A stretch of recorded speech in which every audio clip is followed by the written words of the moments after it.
পাতায় আরও একবার প্রত্যেককে স্বাগত জানাই। বিপিএসসি টিআরই 3-র যে পিজিটির রেজাল্ট সেটা ইতিমধ্যে চলে এসছে, তোমরা ওয়েবসাইটে গেলেই দেখতে পাবে। এবং দেখো এইখানে হচ্ছে ক্লাস 11-12-এর এডুকেশন ডিপার্টমেন্টের রয়েছে। এই নিচে কিন্তু এসসি এসটি ওয়েলফেয়ার ডিপার্টমেন্টের, এটা কিন্তু আলাদা ভ্যাকান্সি হয় এবং এতে কম ভ্যাকান্সি থাকে। এইখানকার কথা আমি বলছি না, শুধুমাত্র যে এডুকেশন ডিপার্টমেন্টের বিপিএসসির মাধ্যমে যেটা নিয়োগ হয় সেইখানকার কথা বলছি।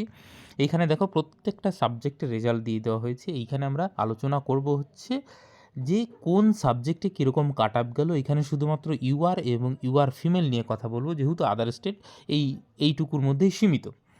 এবার প্রথমে আসি ল্যাঙ্গুয়েজের ক্ষেত্রে। ল্যাঙ্গুয়েজের ক্ষেত্রে বাংলা নিয়ে যারা চিন্তিত ছিলে, দেখো কাট আপ কিন্তু খুব বেশি হাই যায়নি। বাংলার 6টা সিট থাকলেও কাট আপ মাত্র গিয়েছে 69, মানে 69, এবং 68 গিয়েছে হচ্ছে ইউআর ফিমেলের ক্ষেত্রে, এক কম। তাহলে বুঝতেই পারছো বাংলাতে কীরকম কাট আপ গিয়েছে, এবং পরবর্তীতে আশা করা যাচ্ছে একটু বেশি সিট থাকবে, সেক্ষেত্রেও কিন্তু কাট আপের খুব বেশি তারতম্য ঘটবে না। ইংলিশের ক্ষেত্রে যদি দেখা যায়, আমি বলেছিলাম যে ইংলিশে প্রচুর চাকরি হবে এবং বিপিএসসি টিআরই 4-এও কিন্তু প্রচুর চাকরি হবে। মাত্র 49, এবং ইউআর ফিমেলে হচ্ছে 49, দুটোর ক্ষেত্রেই সেম কাট আপ গিয়েছে। তাহলে ইংলিশে কাট আপ গিয়েছে 50 ক্রস করেনি, ভাবতে পারছো তুমি? মানে সাবজেক্ট দিয়েই তুমি কিন্তু পুরো বিষয়টা করতে হবে। জিএস মোটামুটি একটু ঠিকঠাক পড়ে গেল, জাস্ট যদি তুমি ভুল না করে এসো তোমার হাতে চাকরি 100% কনফার্ম। সংস্কৃতের ক্ষেত্রেও একটু যথেষ্ট কাট আপ গিয়েছে, কিন্তু এবার কিন্তু সংস্কৃতে যথেষ্ট পরিমাণে সিট থাকবে। আশা করা যাচ্ছে কাট আপটা একটু কমবে। সেইটা হচ্ছে সংস্কৃতে ইউআরে গিয়েছে 81, 81 গিয়েছে, এবং ইউআর ফিমেলে গেছে 79, 79 গিয়েছে। এইবার আসা যাবে অ্যারাবিকে। অ্যারাবিকে কাট আপ সিট সংখ্যা কম থাকলেও কাট আপ মোটামুটি গিয়েছে 62, এবং ইউআর ফিমেলে কিন্তু কোনো সিট ছিল না, নট অ্যাপ্লিকেবল।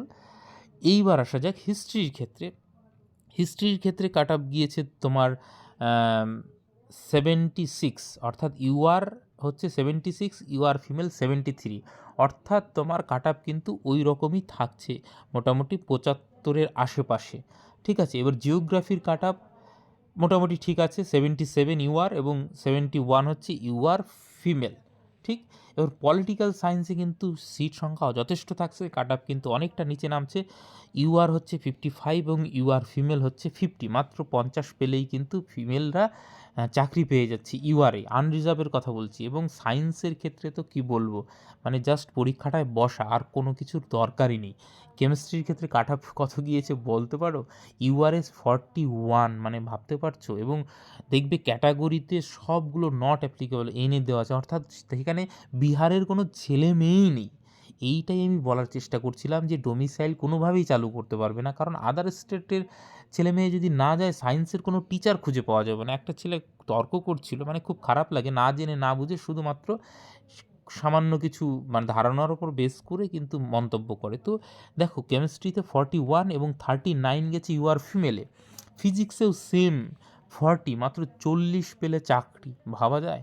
এবং 39 পেলে ইউআর ফিমেলে চাকরি কনফার্ম। মানে জাস্ট যদি কোনো রকম টেকনিক্যাল ভুল না করে আসে, সে যদি চোখ বুজেও গোল করে দিয়ে আসে, যদি ন্যূনতম মানে কি বলবো, যদি ঠিকঠাক একটু মানে টেকনিক্যাল বিষয়গুলো ঠিক করে আসে, তবু তার মানে চাকরি কনফার্ম। এবং এই 40-এ আমার মনে হয় যদি শুধু সে সাবজেক্ট না পড়ে জিএসটাও ঠিকঠাক করে পড়ে, তাতেও চাকরি। এবং সাবজেক্ট তো সে নিশ্চয়ই এতদিন পড়েছে, সেইটুকু তো জানি। ম্যাথের ক্ষেত্রে কিন্তু একটু কাট আপ হাই যায়, তোমরা জানো। 19-এর ক্ষেত্রে 102 গিয়েছিল, এইখানে কিন্তু একটু কম গিয়েছে 83। ম্যাথের ক্ষেত্রে একটু কম্পিটিশান আছে। 83 হচ্ছে ইউআর এবং 66 হচ্ছে ইউআর ফিমেল, তাহলে বোঝা গেল। এবার বোটানির ক্ষেত্রে আসি।